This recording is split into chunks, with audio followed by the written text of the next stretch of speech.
ध्यान से सुनो उसके ही बोले हुए शब्द। मेरा पीजी रूम 3rd फ्लोर पे था और 4th फ्लोर हमेशा से बंद था। वहाँ कोई इंसान नहीं रहता था, लेकिन जो रहता था शायद वो इंसान ही नहीं था।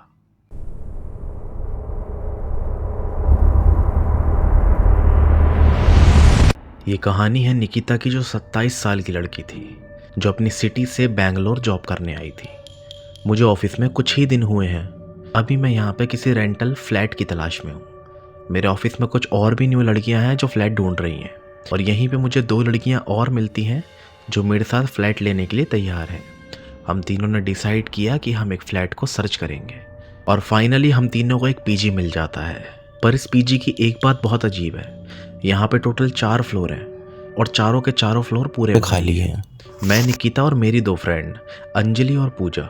जब हम तीनों उस पीजी के ओनर के पास गए ना, तो वो एक ओल्ड लेडी थी। हमने उससे पूछा, आपके पीजी में और कोई नहीं रहता? उसने जवाब दिया, नहीं नहीं, 1st फ्लोर पे और 2nd फ्लोर पे रहते थे, लेकिन वो अभी अभी खाली करके गए हैं। आप एक काम करो, फ्लोर्स चेक कर लो, जो आपको फ्लोर पसंद आए वो आप ले लेना। और उन तीनों ने वो पीजी को चेक किया। 1st फ्लोर 2nd फ्लोर काफ़ी गंदा था, जैसे सच में वहाँ पे कोई रह के गया हो। और उन्हें 3rd फ्लोर पसंद आया, लेकिन फिर भी उन्होंने कहा कि मैम आप हमें 4th फ्लोर दिखा सकती हो क्या? और यहीं पे वो ओनर बहुत ऑकवर्डली बिहेव करती है। नहीं, 4th फ्लोर पे, 4th फ्लोर तो अभी बंद है, 4th फ्लोर का अभी रेनोवेशन का काम चल रहा है, तो 4th फ्लोर आप नहीं देख सकते, वैसे बोल के टाल देती है। वो तीनों 3rd फ्लोर ले लेते हैं। वो तीनों ऑफिस में वर्किंग थी। वो सुबह जाती थी, शाम को घर आती थी। वहाँ पे उनको लंच भी चाहिए था, डेली नीड्स की जो भी चीज़ें होती हैं वो उनको चाहिए थी। अब उनके मोहल्ले में एक दूध वाला आया करता था। वो दूध वाला आता है तो वो कहती है, भैया। दूध वाला रुक जाता है, एक्चुअली हम तीनों यहाँ पे न्यू हैं, और हमें ना यहाँ पे डेली मॉर्निंग में आप दूध दे के चले जाना। वो कहता है, मैम मैं आपको दूध तो दे जाऊँगा, लेकिन मैं आपके फ्लोर पे नहीं आऊँगा, आपको रोज़ नीचे आके ही लेना पड़ेगा। वो लड़की बोलती है, भैया ऐसा क्यों, आप ऊपर क्यों नहीं आओगे? वो थोड़ी देर उस घर को देखते हुए एकदम चुप रहता है। वो फिर से पूछती है। वो आसपास देखने लगता है और आसपास देखते हुए कहता है, मैडम इस घर में प्रेत आत्मा है। ये बात सुन के ना वो थोड़ी शॉक्ड हो जाती है। वो कहती है, भैया कैसी बातें कर रहे हो आप, हम भी यहाँ पे रह रहे हैं, हमें 3 दिन हो चुके हैं, ऐसा कुछ नहीं है, ये मन घड़त कहानियाँ होती हैं, आप इन पे यकीन मत माना करो। वो कहता है, मैडम आपके कहने से कुछ नहीं होता, आपको मानना है नहीं मानना ये आपके ऊपर है, लेकिन अगर आपको दूध चाहिए तो लेने आपको नीचे ही आना पड़ेगा। अब उन तीनों की वो मजबूरी होती है, तो वो उसको हाँ बोल देती है, ठीक है कोई बात नहीं, मैं नीचे ही आ जाऊँगी। वो ऊपर जाती है, अपने फ्रेंड्स लोग को बताती है, यार लोग क्या क्या बकवास करते हैं, वो दूध वाला है, वो कह रहा है इस घर में भूत है। उसकी दोनों फ्रेंड्स आपस में हंसने लगती हैं, कहती हैं यार क्या बकवास है ये सब भी। इतने में उन लड़कियों का छुट्टी वाला दिन होता है। वो नोटिस करती हैं कि उनके पीजी के जो आसपास घर होते हैं ना, वहाँ पे काम करने के लिए मेड वगैरह आया करती थी। तो एक दिन वो उनको रोकती है और बोलती है, अरे आंटी, एक्चुअली हम ना जॉब करते हैं और हमें इतना टाइम मिलता नहीं है, क्या आप हमारे लिए डेली डिनर बना सकती हैं? वो आंटी बोलती है, हाँ बताओ ना कहाँ आना है। तो वो अपने घर के सामने ही खड़ी होती है।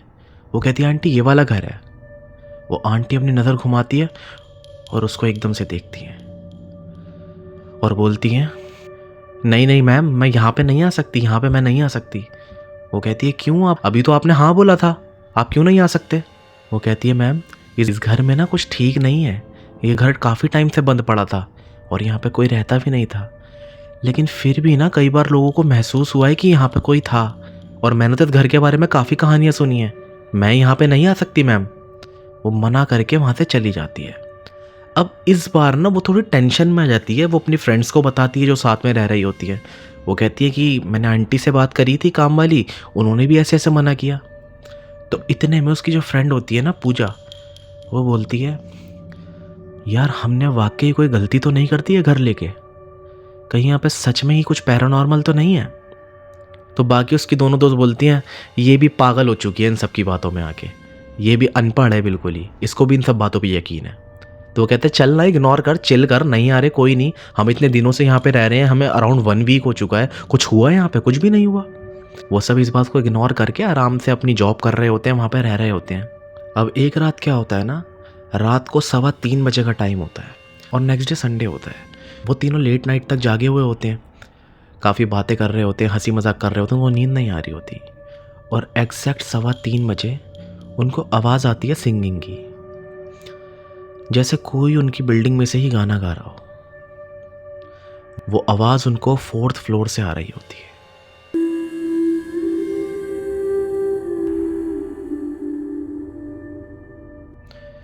और वो सोचते हैं कहीं आसपास से कहीं से आवाज़ आ रही होगी, कोई गाने चला रहा होगा रात के टाइम। वो तीनों सोचते हैं कि इतनी रात को 3:15 गाने की आवाज़ कहाँ से आ रही है। और वो जो गाना होता है ना, वो कोई बंगाली लैंग्वेज का गाना होता है जो उनकी समझ में नहीं आ रहा होता। लेकिन उसमें से एक लड़की बोलती है बंगाली सॉन्ग है, यहाँ पे कोई आसपास बंगाली रहता है क्या? तो उनकी जो रूम होता है ना, उसके बाहर ना बैल्कनी होती है जहाँ से वो बाहर की तरफ देख सकते हैं। तो एक लड़की बैल्कनी में जाती है और पीछे मुड़ती है रूम की तरफ। उनका जो डोर होता है वो बैल्कनी की तरफ ही होता है। और पीछे मुड़ के अपनी फ्रेंड से बोलती है, यार आवाज़ बाहर से तो नहीं आ रही है। अब वो तीनों सोचते हैं कि बाहर से आवाज़ नहीं आ रही, हमारी बिल्डिंग में कोई रहता नहीं है, आवाज़ कहाँ से आ रही है। इतने में एक लड़की रूम से बाहर जाती है कॉरिडोर की तरफ। और जब वो कॉरिडोर में होती है ना, तो वो आवाज़ बढ़ने लगती है। वो थोड़ी और आगे की तरफ जाती है तो वो ध्यान से पता है क्या सुनती है? वो सुनती है कि वो आवाज़ 4th फ्लोर से आ रही होती है। और 4th फ्लोर बिल्कुल बंद होता है, वहाँ कोई रहता नहीं है, लेकिन वो गाने की आवाज़ 4th फ्लोर से आ रही होती है। ये सुन के उसकी हालत ख़राब हो जाती है और फटाफट भाग के अपने रूम के अंदर आती है और अपनी फ्रेंड से कहती है, यार ये आवाज़ ना ऊपर से आ रही है 4th फ्लोर से, ये 4th फ्लोर से आवाज़ आ रही है। उसकी फ्रेंड्स कहती हैं 4th फ्लोर से? वहाँ तो कोई रहता नहीं है, वहाँ से कैसे आ रही है ये आवाज़? उस रात उन तीनों की हिम्मत नहीं होती वहाँ से बाहर भी जाने की। वो चुपचाप अपने रूम में आके लेट जाते हैं। पूरी रात उनको सही से नींद तो नहीं आती क्योंकि उनके दिमाग में यही बात चल रही थी। मॉर्निंग में वो पीजी की ऑनर को फ़ोन करते हैं, मैम ऐसे ऐसे ना रात को गाने की आवाज़ आ रही थी, ये क्या सीन था? तो बोलती है, बेटा 4th फ्लोर पे कोई भी नहीं रहता, ये आपका वहम होगा। एक्चुअली हो सकता है जो पीजी है ना, उसके पीछे भी कुछ घर बने हुए हैं, और हो सकता है किसी पीछे के घर में से गाने चल रहे हो तो आपको ऐसा फील हो रहा हो कि ऊपर से आवाज़ आ रही है। ऐसा कुछ नहीं है बेटा, ये नॉर्मल सी बात है। अगर सोचो वहाँ कोई रहता ही नहीं है तो ये आवाज़ वहाँ से कहाँ से आएगी? वो भी सोचते हैं कि हाँ ऐसा हो सकता है। उन तीनों को वैसे भी इन सब बातों पर बिलीव नहीं था। वो तीनों चुपचाप उनकी बात मान लेते हैं। और उसके 1-2 दिन के बाद भी कुछ नहीं होता, सब कुछ बिल्कुल नॉर्मल चल रहा होता है, कोई आवाज़ नहीं आती, कुछ नहीं होता। तभी ना वो तीनों एक रात सो रहे होते हैं और रात को एग्जैक्ट 3:15 निकिता जागी हुई होती है। उसकी कच्ची पक्की नींद होती है, उसको नींद आ नहीं रही होती सही से। और वो क्या देखती है कि पूजा उठ के बैठ गई है। वो देख रही है कि पूजा उठ के बैठी हुई है। वो सोचती है शायद उसको नींद नहीं आ रही है। वो बोलती है, पूजा तू भी सोई नहीं क्या अभी तक? पूजा चुपचाप बैठी रहती है और उसके सामने वॉल होती है और वॉल की तरफ देख रही होती है। वो कहती है, अरे पूजा तुझे नींद नहीं आई क्या, बोलना। पूजा जवाब नहीं देती। पूजा बिल्कुल चुपचाप बैठी हुई है और सामने घूरे जा रही है दीवार की तरफ। वो कहती है, पूजा। वो जवाब नहीं देती।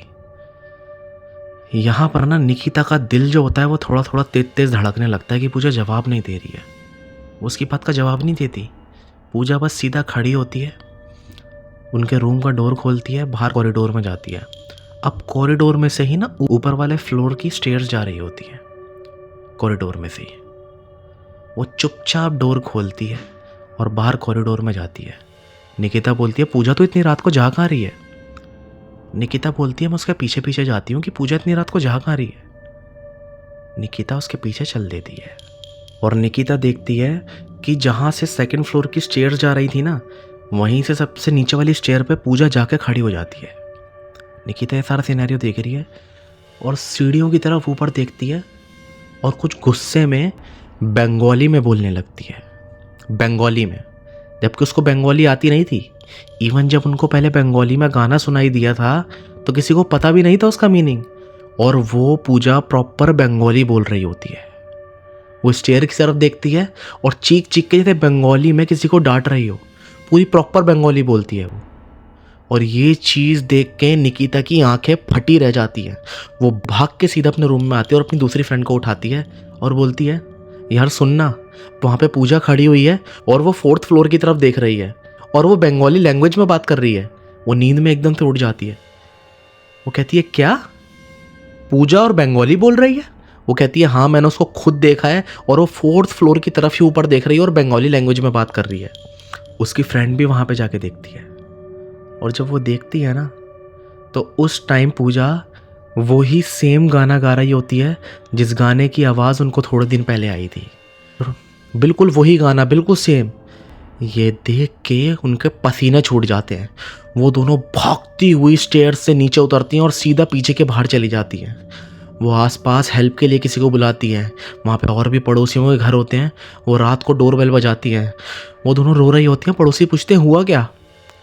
वो कहती हैं कि हमारी फ्रेंड ना ऐसे ऐसे गाना गा रही है और 4th फ्लोर के ऊपर से हमें पहले वही गाने की आवाज़ आई थी। ये कुछ ठीक नहीं है और वो अपने कंट्रोल में नहीं है। वो पहले ऐसे बैठी थी, चुपचाप बैठी हुई थी। मैंने उसको बोला पूजा पूजा, पर उसने कोई जवाब नहीं दिया।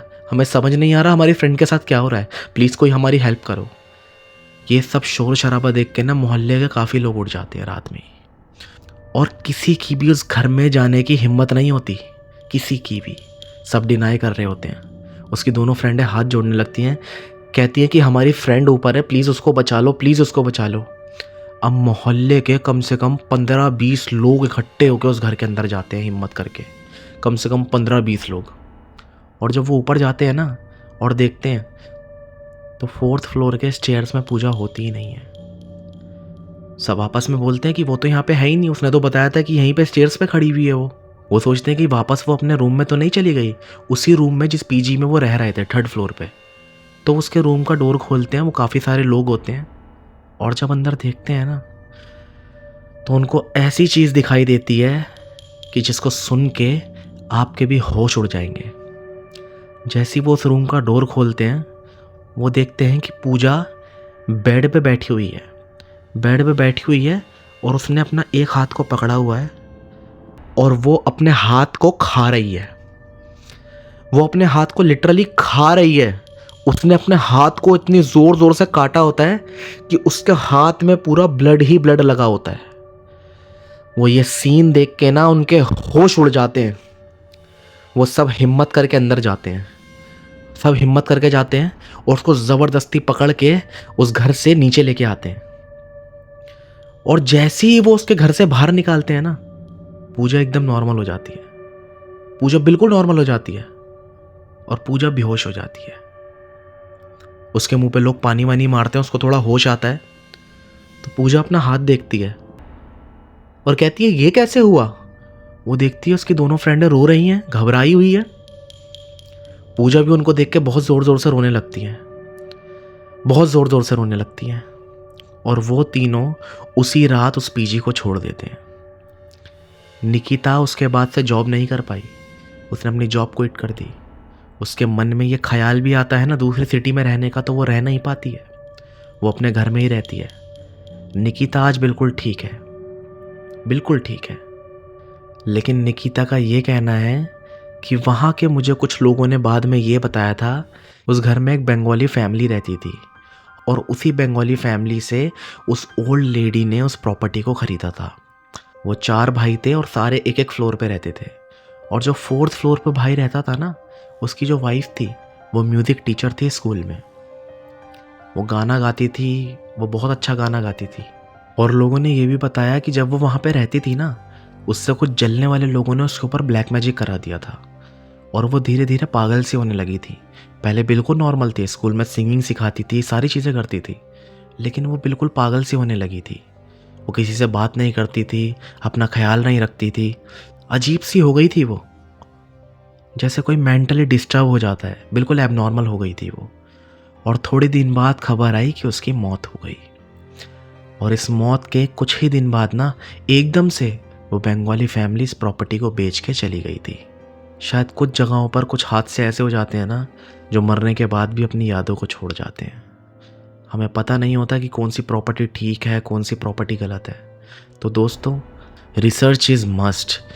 If you going to take any rental house और you want to buy any other house, so you have to research first. और दोस्तों, ऐसी कहानियाँ अगर आपको और सुननी है ना, तो मेरे चैनल को अभी के अभी सब्सक्राइब कर लो, ताकि आपसे कोई भी कहानी कभी मिस ना हो। मिलते हैं नेक्स्ट वीडियो में। Thank you.